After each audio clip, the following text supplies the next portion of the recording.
Et on se retrouve pour aller, comme promis, au-delà des lignes avec Ilan Goldman. Bonjour, Bonjour. bonjour, bonjour. Grand plaisir de vous recevoir donc dans cette émission pour parler d'Eli Cohen, mais également pour parler de cinéma et d'un certain cinéma. Alors, vous avez produit, qui ne le sait pas, mais on va pour ceux, les rares qui ne le savent pas, vous avez produit The Spy, L'espion, la série, une série haletante en plusieurs épisodes, 6 je crois, où vous restituez, vous racontez la vie d'Eli Cohen, incarné par Sacha Baron Cohen, qui interprète magnifiquement donc le destin de cet espion qui était en poste à Damas. Tout d'abord, comment vous avez convaincu Sacha Baron Cohen de jouer l'espion Eli Cohen? Euh, c'est Eli Cohen qui a convaincu Sacha Baron Cohen. Bonne réponse. C'est Eli Cohen. Il avait une grande fascination, comme beaucoup d'entre nous, pour ce personnage qui est quand même, je crois, sauf erreur de ma part, la plus haute infiltration dans un pays ennemi depuis la fin de la Seconde Guerre mondiale dans un pays ennemi. Il est quasi ministre de la Défense syrienne, Eli Cohen. Oui, il va très loin dans Il la va hiérarchie très parce qu'il a très eu haut, très très haut. Israël a infiltré un autre Exactement. espion du même genre Ouais. en Égypte, mais il rentre pas dans la hiérarchie gouvernementale. Exactement. Et donc, à la fois le cheminement d'Eli Cohen est stupéfiant dans le monde de l'espionnage. Le cinéma ou la série adore l'espionnage en général, hein. C'est un univers qu'on aime beaucoup. Et puis, évidemment, compte tenu de l'importance de ce qu'a accompli Eli Cohen, Sacha Baron Cohen était déjà très familier de tout ça.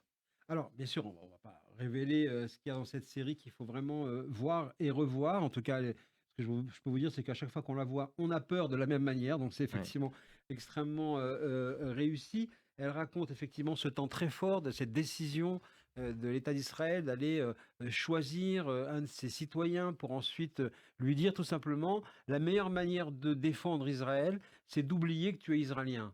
Tu vas aller, on va t'infiltrer, on va t'inoculer dans un système totalement antagoniste, ennemi, et tu vas nous oublier. Ce sera la meilleure manière de nous servir. Oui, mais il y a quand même un atout, c'est que Eli Cohen vient du monde arabe, il Et est oui, né là-bas, hein, donc il vient d'Alexandrie. vient d'Alexandrie, absolument. Il parle mieux l'arabe que l'hébreu lorsqu'il arrive en Israël. Il y est depuis peu d'années.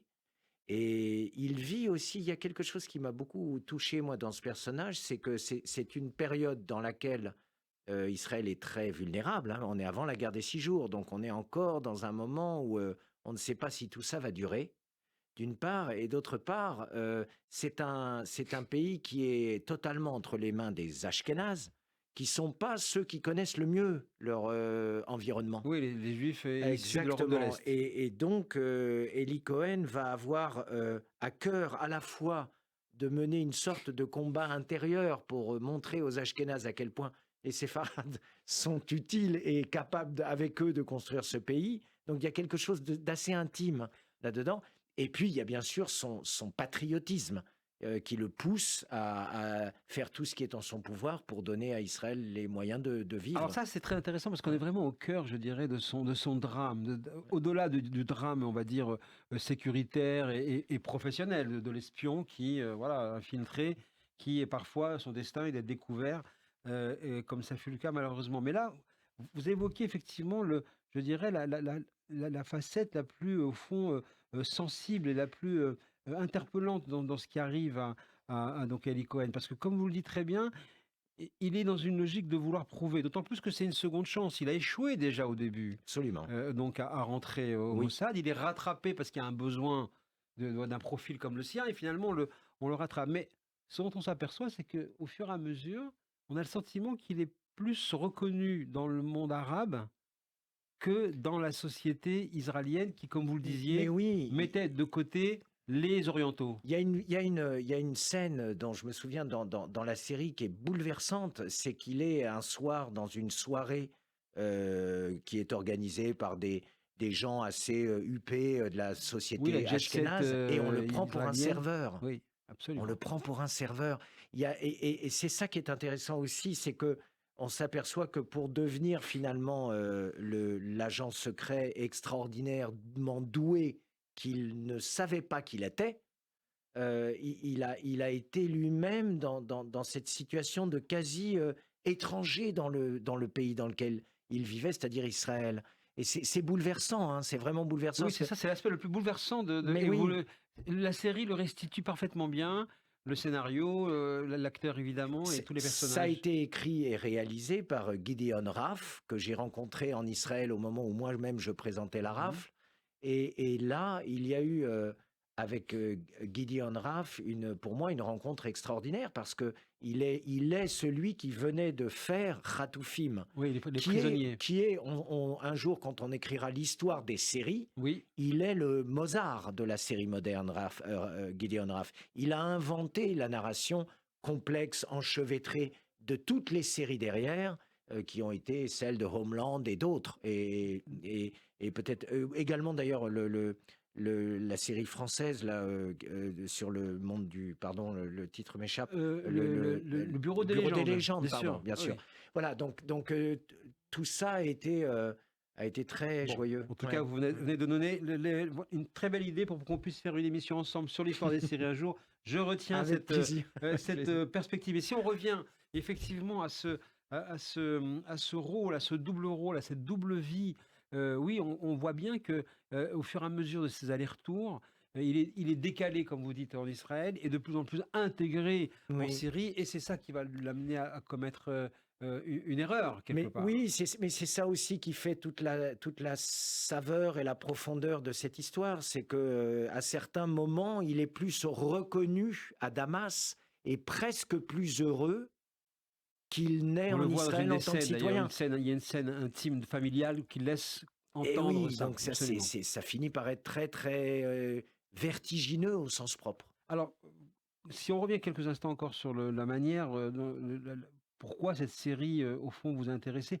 Comment vous, avez-vous, voilà, maturé, cette idée? Comment elle a grandi? Est-ce que ça a été facile ou difficile de présenter, un projet autour d'un espion israélien? C'est pas toujours facile d'avoir un projet cinématographique Non, autour c'est pas d'Israël. toujours facile, mais la différence entre tous les services secrets au monde et les services secrets israéliens, euh, en réalité, ils n'ont pas le même travail. Et pourquoi n'ont-ils pas le même travail? Parce que le Mossad au service d'un pays dans lequel l'existence est toujours remise en question. Et par conséquent, le travail du Mossad consiste à faire tout ce qui est en son pouvoir pour assurer la pérennité d'un État. Les autres services secrets dans le monde sont au service de leur pays, bien sûr, mais pour assurer l'état de fait, c'est-à-dire en gros que l'État pour lequel ils travaillent ne soit pas endommagé ou attaqué ici ou là, mais ça ne remet pas en cause l'existence même du pays. Et ça c'est spécifique au Mossad. À l'intérieur de ce service secret, il y a donc un certain nombre d'hommes qui sont finalement des miracles. Et des miracles, il faut y croire, comme disait Ben Gurion, quand on vient au Moyen-Orient, sinon on ne comprendra rien au Moyen-Orient.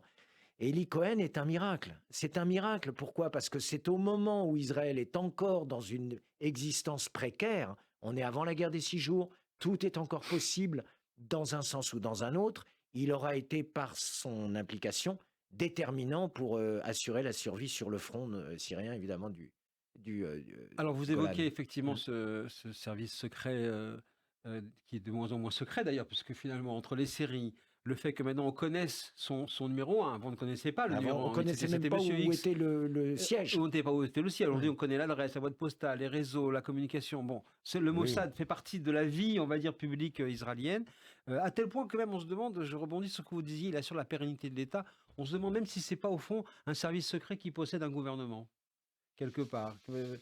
C'est, parce qu'on a le sentiment que, c'est vraiment, vous avez la Cour suprême et le Mossad qui sont 2 instances, qui sont, des instances qui permettent de trancher et qui ont, un prestige Je crois que ce qui a fait la grande important. différence dans l'histoire juive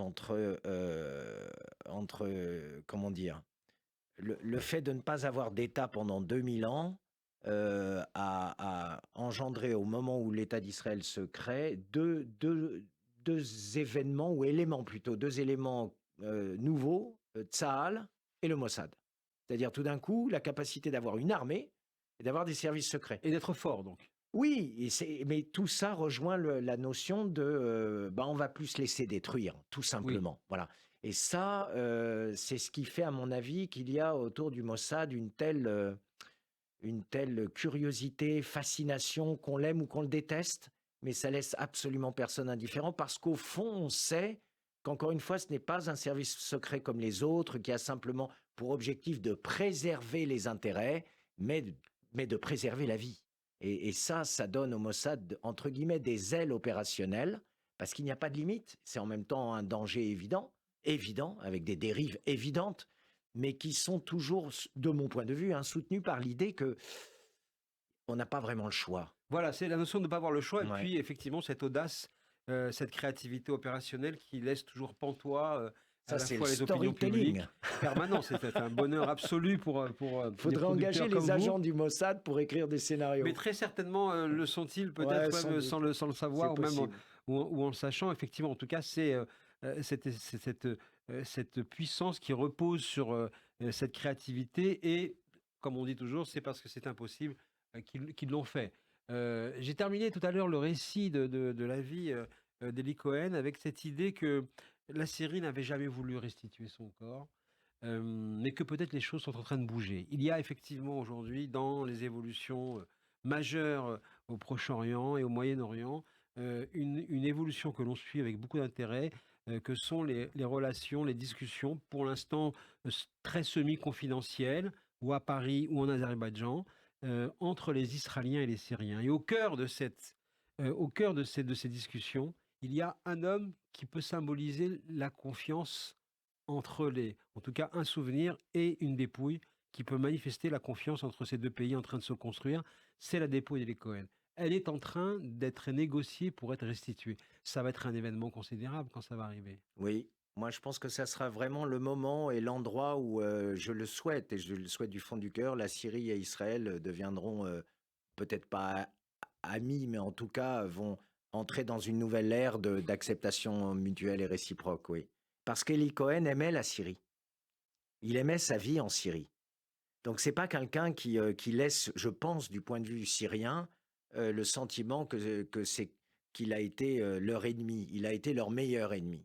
Vous qui savez en permanence identifier les trajectoires dramatiques ou les dramaturgies qui existent, notamment dans l'histoire juive, on va en parler. On dit souvent qu'il y a une tragédie chez ceux qui veulent faire la paix dans la région du Proche-Orient. Est-ce que vous partagez cette approche? Euh, Ils terminent pas bien en général, ceux qui veulent faire la paix dans la région. oui, c'est vrai. Je sais pas quoi vous dire de précis sur votre question. Euh, J'espère que si vous avez raison, vous allez vite avoir tort. Oui, j'espère aussi, oui. Et qu'on verra que ceux qui auront fait la paix seront encore en vie après l'avoir fait. Mais c'est vrai que c'est une succession de tragédies sans nom. Ouais. Alors, vous êtes, Elan Goldman, avec une place particulière maintenant dans le monde du cinéma, parce que vous avez produit La Rafle, vous avez travaillé, on l'a vu, donc, sur la série The Spy. Vous avez bien sûr produit le film euh, de Roman Polanski sur Dreyfus, J'accuse. J'accuse. La filmographie et les destins du peuple juif et d'Israël, c'est votre ligne, votre line-up, comme on dit dans votre métier, c'est votre ligne éditoriale? C'est pas un line-up, c'est presque une nécessité pour moi. Je pense que l'histoire juive, qu'elle soit en diaspora ou en Israël, est fascinante, elle est unique, elle me bouleverse, je l'admire, j'admire ses personnages, j'en ai les larmes aux yeux en vous le disant.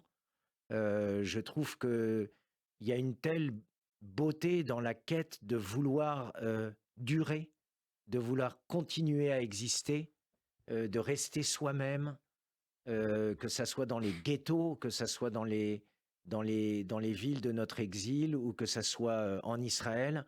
Et je trouve que j'ai la chance de pouvoir être suivi artistiquement et financièrement, bien que ça soit difficile, bien sûr, mais d'arriver à faire en sorte que des moments de cette C'est vrai histoire... que c'est plus difficile depuis le 7 octobre. Écoutez, moi C'est ce qu'on dit j'ai... beaucoup dans le monde du cinéma, le monde artistique en Oui, général, c'est mais vrai. pour vous? Oui, c'est vrai. C'est plus difficile, mais ça n'en fait qu'encore plus essentiel pour moi. Si on refuse, si on laisse tomber parce qu'on se dit oh là là, c'est difficile, c'est ceux qui l'auront rendu difficile qui auront gagné. Donc, c'est pas possible. Et puis, je pense qu'il faut être fier de pouvoir raconter toutes ces... Il y a encore tellement de choses à Eh raconter, oui. des belles histoires. Ce qui m'intéresse, c'est quand les histoires du passé ont une résonance sur le présent, pour mieux comprendre notre présent, pour être capable d'être plus intelligent dans nos réactions sur le présent, de connaître l'origine des problèmes, que ce soit en Israël ou que ce soit dans la diaspora. Je trouve que tout ça est passionnant. J'accuse, résonnait avec l'antisémitisme bien sûr, mais ça résonnait aussi du point de vue de dire que la justice ne peut se faire que dans un tribunal, au moment des réseaux sociaux où les gens sont même jugés avant d'avoir eu un procès.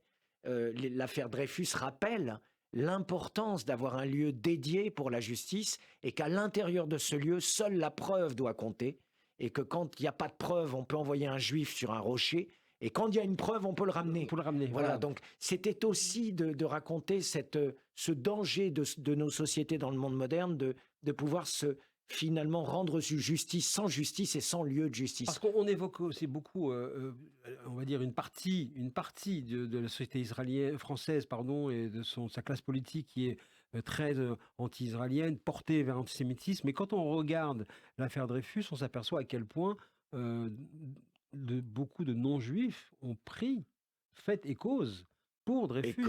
Et ont maintenu cet honneur. Et comme vous dites, la moitié d'une société qui peut se mobiliser pour des juifs, ça mérite qu'on s'y intéresse. Mais c'est ce qui fait que ce même pays, de tous les pays occupés par l'Allemagne nazie, et Klarsfeld le rappelle très souvent, les 2/3 de la population juive... Klarsfeld, le père.